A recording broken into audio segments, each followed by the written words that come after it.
안녕하세요. 로얄 법무법인 박윤희 변호사입니다. 이번 시간에는 부동산 매매 계약 시 체크할 사항에 대해서 2회에 걸쳐 나눠서 한번 알아보겠습니다. 사실 부동산 거래와 관련된 법적 쟁점은 너무나 많습니다. 그러나 완벽하게 법적 리스크를 제거하려면 많은 시간과 비용이 필요할 뿐만 아니라 일상생활에서 실천하기도 어렵습니다. 그래도 최소한 등기부 등본과 계약의 당사자, 그리고 계약서의 내용만은 꼼꼼히 확인하셔야 합니다. 먼저 등기부 등본을 꼭 체크하셔야 합니다. 부동산의 역사는 등기부 작성에서부터 시작합니다. 토지나 건물 등 부동산에 관하여 소유권자가 소유권을 최초로 등기 기록에 기재하는 소유권 보전 등기가 이루어지고 이후 매매에 따라서 소유권 이전 등기가 되기도 합니다. 그리고 대출을 받으면서 근저당 설정 등기가 되기도 하지요. 따라서 우리가 부동산을 매매할 때 우선적으로 해야 할 일은 바로 등기부 등본을 떼어보는 겁니다. 등기부 등본은 인터넷 등기소에 들어가서 내가 사려고 하는 부동산 주소를 입력하고 소정의 비용을 지급하면 등기부 등본의 열람과 발급이 가능합니다. 등기부는 크게 표제부와 갑구 그리고 을구로 되어 있는데, 표제부에는 이 부동산 표시에 관한 사항, 그리고 갑구에는 소유권에 관한 사항이, 을구에는 소유권 이외의 권리에 관한 사항이 기록되어 있습니다. 따라서 매수인은 등기부 등본의 표제부를 통해서 건물의 소재, 지번, 구조, 면적 등을 확인하고 갑구를 통해서 소유자 명의가 누구인지, 그리고 을구를 통해서 집주인이 대출을 받아서 근저당 설정 등기를 한 사실이 있는지 체크해 보아야 합니다.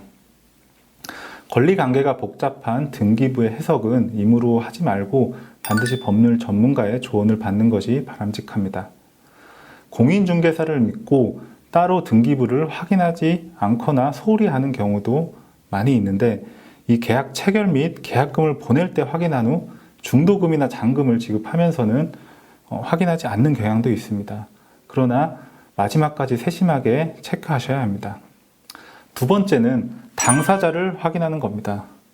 매도인이라고 하는 사람이 실제 소유자가 아니거나 소유자의 대리인이라고 나온 사람이 정작 소유자하고는 아무 관계가 없는 사람일 수 있습니다. 이러한 경우에는 복잡한 분쟁에 휘말리게 되는데, 따라서 부동산 매매 계약서에 날인을 하기 전에 당사자가 개인인지 법인인지, 그리고 당사자 본인인지 아니면 대리인인지 나누어서 확인하셔야 합니다. 가장 간단한 방법은 상대방이 내민 주민등록증이 위조된 것인지 여부를 체크하는 것입니다.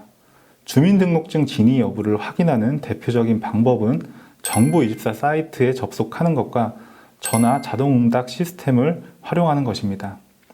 주민등록증 외에 운전면허증을 내미는 분도 있는데, 이런 경우에는 도로교통공단 안전운전 통합민원 홈페이지에서 알림 서비스 신청을 클릭하시면 됩니다.